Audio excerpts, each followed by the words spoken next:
दोस्तों आज हम एक्सप्लेन करने वाले हैं हाल ही में आई मूवी माँ को, जिसकी डिमांड आप लोगों ने की थी, इसलिए वीडियो को भी लाइक कर दीजिए। हम चलिए कहानी शुरू करते हैं। तो मूवी की शुरुआत में हम एक गांव में माँ काली की पूजा होते हुए देखते हैं। वहीं एक तरफ एक लेडी की डिलीवरी हो रही होती है। फिर थोड़ी देर में एक लेडी आकर बताती है कि उस औरत को एक लड़का और एक लड़की हुई है। बेटी सुनकर उस बाड़े का मालिक डर जाता है और ये लोग तुरंत पास के खंडर में जाकर, जहाँ सिर्फ पेड़ थे, वहाँ एक लेडी उस बच्चे की बलि दे देती है, क्योंकि इन्हें बच्चियों से खतरा था, बेटों से नहीं। अब ऐसा क्यों, ये हमें आगे पता चलेगा। खैर अब कहानी 40 साल बाद शिफ्ट होती है और हम एक फैमिली को देखते हैं, जहाँ पति का नाम शिवांकर होता है और पत्नी का नाम अंबिका। इन्हीं की एक बेटी थी श्वेता। फिर एक दिन श्वेता शिवांकर से कहती है कि मेरे स्कूल की छुट्टियां पड़ी हैं, तो सब लोग अपने अपने गाँव घूमने जा रहे हैं, तो हम भी अपने गाँव चलते हैं ना। लेकिन शिवांकर साफ मना कर देता है कि हम अपने गाँव नहीं जा सकते, कहीं और चलना है तो बताओ। फिर रात में शिवांकर अंबिका से कहता है कि हमें श्वेता को सच बता देना चाहिए, लेकिन अंबिका कहती है कि अभी वो बहुत छोटी है, बात नहीं समझ पाएगी। उसी समय शिवांकर पर गांव से कॉल आता है कि उसके पिता नहीं रहे, जो सुनकर वो तुरंत अंबिका को बताकर अपने गांव निकल लेता है। फिर वो अपने पिता का अंतिम संस्कार करके गाँव के सरपंच जयदेव से कहता है कि मैं इस बाड़े को बेचना चाहता हूँ, इसलिए जैसे कोई खरीदार मिले तो मुझे बता देना। यहाँ जयदेव शिवांकर से कहता है कि वैसे तुम्हारी बेटी ठीक तो है ना, पर शिवांकर कहता है कि मेरी बेटी नहीं बल्कि बेटा था। यानी शिवांकर इन गांव वालों से छुपाए बैठा था कि उसकी कोई बेटी है। तब जयदेव भी कहता है कि मुझे पता है तुम्हारी बेटी है, डरने वाली कोई बात नहीं है। फिर यहाँ जयदेव से बात करने के बाद शिवांकर शहर के लिए रात को ही निकल लेता है और अंबिका को भी कॉल करके बता देता है कि मैं आ रहा हूँ। पर आधे रास्ते में जाते ही शिवांकर के साथ अपनी कार में अजीबोगरीब चीजें होने लगती है और तभी कई सारी झाड़ आकर शिवांकर को पकड़कर जान से मार डालती हैं और फिर उसकी लाश भी वहीं जला दी जाती है। ये देखकर इतना तो साफ हो जाता है कि कोई आत्मा शिवांकर और उसके परिवार को मारना चाहती है। खैर अब अगले दिन ये बात अंबिका को पता चलती है, जो जानकर वो पूरी तरह टूट जाती है। फिर वो किसी तरह शिवांकर का अंतिम संस्कार करती है और शिवांकर की यादों में अंबिका के 3 महीने बीत जाते हैं। फिर एक दिन अंबिका पर जयदेव का कॉल आता है कि शिवांकर ने हमें ये बाड़ा बेचने के लिए कहा था, इसलिए एक पार्टी कल आने वाली है, अगर आप यहाँ आ जाते तो उस पार्टी से बात हो जाती। तब अंबिका पहले तो सोचती है और फिर वो मान जाती है। और जब वो उस गांव में जाने की तैयारी कर रही थी तो श्वेता कहती है कि मैं भी चलूंगी, जिस पर अंबिका मना कर देती है। लेकिन श्वेता के जिद करने पर वो मान ही जाती है और यहाँ अंबिका को भी अंदाजा नहीं था कि उसके साथ आगे क्या होने वाला है। खैर इसके बाद ये लोग चंद्रपुर गाँव में आ जाते हैं और यहाँ इन्हें इस वाड़े को संभालने वाले लोग मिलते हैं, विकास, उसकी पत्नी नंदिनी और उसकी बेटी दीपिका। तब श्वेता तो दीपिका से दोस्ती कर लेती है, जो दोनों एक ही उम्र के थे। वहीं विकास अंबिका को पूरा वाड़ा घुमाता है। तभी अंबिका एक मंदिर देखती है और पूछती है कि ये बंद क्यों है। इस पर विकास कहता है कि ये माँ काली का मंदिर है, जो वही खोल सकता है जिसे माँ काली ने सपने में दर्शन दिए होंगे। इसके बाद विकास अंबिका को अपने पापा से भी मिलवाता है, जो उस वाड़े के 40 साल से सेवक थे, पर अब उनका दिमागी संतुलन ठीक नहीं है। फिर जब ये लोग खाना खा रहे होते हैं तभी वहाँ विकास के पापा श्वेता के पास आकर कहते हैं कि तुम्हें यहाँ आना नहीं चाहिए था, वो तुम्हें छोड़ेगा नहीं। जो देखकर विकास अपने पापा को ले जाता है और अंबिका और श्वेता भी डर जाती हैं। फिर अगले दिन एक आदमी इस बाड़े की डील करने आता है, जिसे अंबिका बात कर रही थी। वहीं श्वेता दीपिका को अपने टैब में ड्राइंग दिखा रही होती है। उसी समय वो एक पेड़ की पेंटिंग देखती है और कहती है कि ये तो मैंने बनाया ही नहीं। तब दीपिका कहती है कि ये तो बिल्कुल घर के पीछे वाले पेड़ जैसा है। इस पर श्वेता कहते कि क्या तुम मुझे वो पेड़ दिखाओगी, लेकिन दीपिका मना कर देती है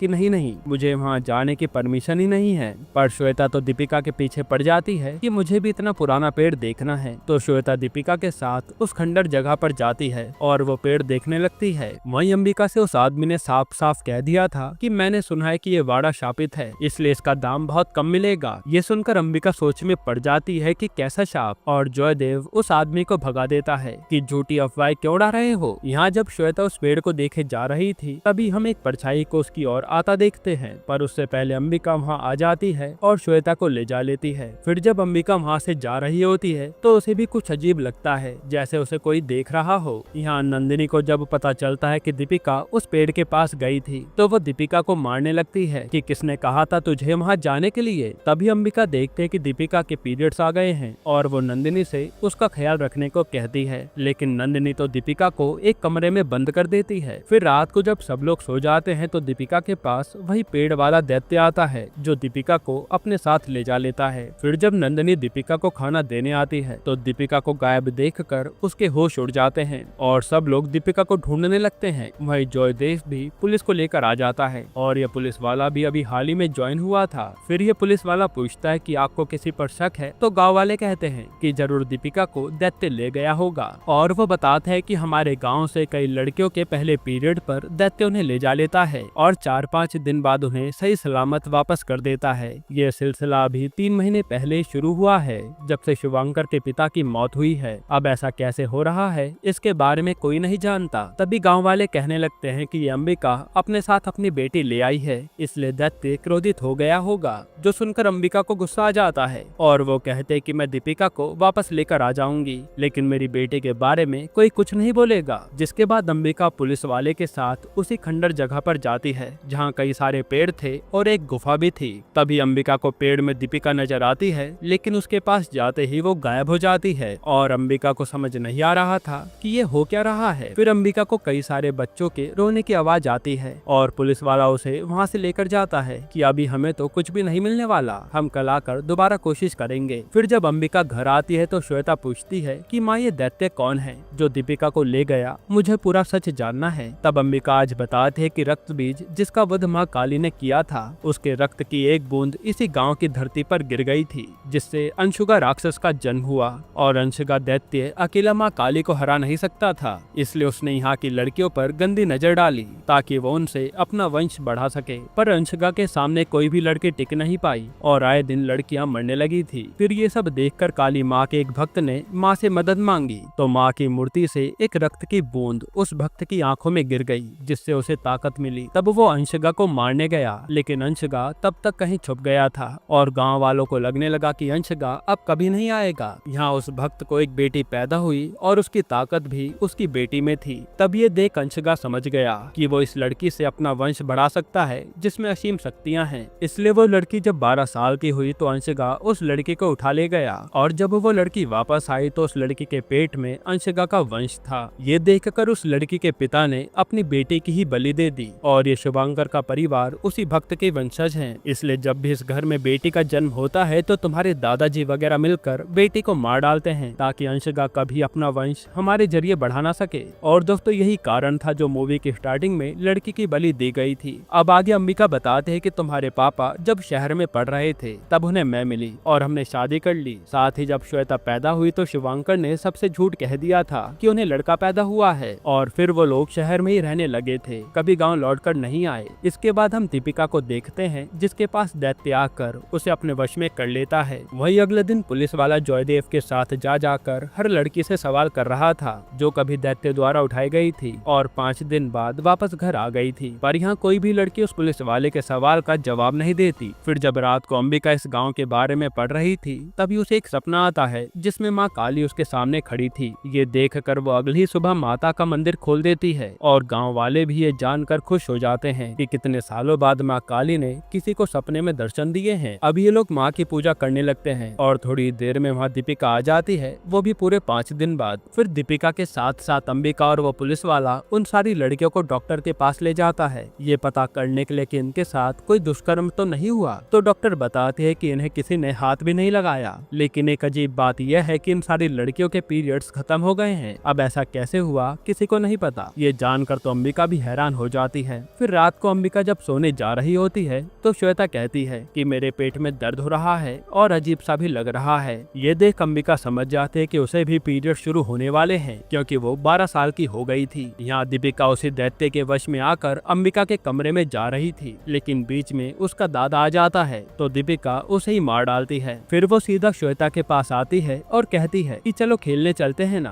तब श्वेता भी चली जाती है। फिर थोड़ी देर में अंबिका की जब आंख खुलती है तो देखती है कि श्वेता तो गायब है। ये देख वो हर जगह श्वेता को ढूंढने लगती है, जिसके बाद वो भागते भागते उसी खंडर जगह पर पहुंच जाती है और देखती है कि यहाँ तो कई सारी लड़कियों को दैत्य ने वश में कर रखा है और वो श्वेता को दैत्य के पास ही ले जा रही है। तभी वहाँ एक बूढ़ी औरत आती है जो डरावनी लग रही थी और वो एक तरह से अंबिका की मदद करती है। तब जाकर अंबिका श्वेता को बचाकर अपने साथ वापस ले आती है। फिर अंबिका सोच लेती है कि वो यहाँ से आज ही वापस शहर चली जाएगी और ये कोई वाड़ा नहीं बेचने वाले। तभी वहाँ जयदेव आता है है कि आप ऐसे मत जाइए, वाड़ा 1-2 दिन में बिक जाएगा। लेकिन अंबिका श्वेता को तैयार करने लगती है और श्वेता के मुंह से भी निकल जाता है कि उसके पीरियड्स आ गए हैं। तब ये बात जयदेव भी सुनता है पर कुछ रिएक्ट नहीं करता। फिर जब अंबिका और श्वेता कार से शहर जा रहे होते हैं तभी वो सारी लड़कियां जो दैत्य के वश में थी वो कार पर हमला कर देती हैं और फिर अंबिका को दूर फेंक कर वो श्वेता को ले जाने लगती है। तभी वहाँ जयदेव आता है और पता चलता है कि जयदेव ही ये सब कर रहा था। जो देख अंबिका बेहोश हो जाती है। यहाँ पुलिस वाले से गाँव वाले बताते हैं कि गाँव की सारी लड़कियां गायब हैं और वो सरपंच भी गायब है। तब यहाँ पुलिस वाले का सारा शक उसी सरपंच पे जाता है कि ये जयदेव ही कुछ कर रहा होगा, इसलिए वो सबसे पहले उस खंडर में जाता है जांच करने के लिए। यहाँ अंबिका को होश आता है जिसे उस बूढ़ी औरत ने बचाया था। तो अंबिका बाहर जाने लगती है। तब वो औरत बताती है कि जयदेव ही तुम्हारी बेटी को ले गया है और असल में वही दैत्य है। फिर यहाँ पता चलता है कि उस रात जो औरत उस बच्चे की बलि देने गई थी वो कोई और नहीं बल्कि यही बूढ़ी औरत थी। वो बताते कि उस रात मैंने उस बच्ची की बलि देने से मना कर दिया था और मुझे पता चल गया था कि काली माँ के आशीर्वाद से इस घर में जो भी बच्चों का जन्म हुआ था वो उस दैत्य अंशुका को मारने के लिए हुआ था। लेकिन ये गांव वालों के कहने पर उस घर के मालिक ने अपने ही बच्चियों की बलि देनी शुरू कर दी ताकि अंशुका अपना वंश आगे ना बढ़ा पाए। और जब मैंने बलि देने से मना कर दिया तो उस बच्ची की बलि उस जयदेव ने दे दी थी। साथ ही वो औरत बताती कि उस जयदेव ने गाँव वालों के सामने मुझे डायन साबित कर दिया था और मेरे साथ दुष्कर्म करके मुझे गांव से निकलवा दिया और आज तक मैं ऐसे ही भटक रही हूँ। यहाँ पुलिस वाले से जयदेव मिलता है और पुलिस वाला उसे सच पूछता है तो जयदेव बताता है कि मैंने उस समय बच्ची की बलि दी थी तो गांव वालों को लगा कि मैं गांव को बचाता रहूंगा। पर एक रात अंशुका दैत्य मेरे पास आया और उसने मुझे जिंदा छोड़ने के लिए एक शर्त रखी कि अब से इस परिवार में जो भी बच्ची पैदा होगी उसकी बलि नहीं दी जाएगी क्योंकि उसी से अंशुका का वंश बढ़ेगा, जिस पर जयदेव मान गया था। फिर जैसे पुलिस वाला उसे ले जाने लगता है तो जयदेव कहता है कि यहाँ सिर्फ मेरा राज चलता है और पुलिस वाला जब पीछे मुड़ता है तो वहाँ लड़कियों ने सारे कांस्टेबल को मार दिया था। तभी जयदेव अपने असली दैत्य रूप में आ जाता है जो कि अंशुका ही था और वो पुलिस वाले को भी मार डालता है। यहाँ अंबिका कहते कि मैं अपनी बेटी को बचाने जा रही हूँ, लेकिन वो बूढ़ी औरत कहती है कि माँ की आज पूजा है, उसे पूरा करो, माँ तुम्हें आशीर्वाद जरूर देंगी, वरना कोई भी उस दैत्य के सामने टिक नहीं पाएगा। तब अंबिका पूरी श्रद्धा के साथ माँ काली की पूजा करती है और तभी उसे ऐसा लगता है जैसे माँ ने उसे खुद आशीर्वाद दिया हो। फिर वो श्वेता को बचाने के लिए चली जाती है। अब उस खंडर में पहुंचते ही अंबिका को वही दैत्य मिलता है जिसने श्वेता को पकड़ा हुआ था।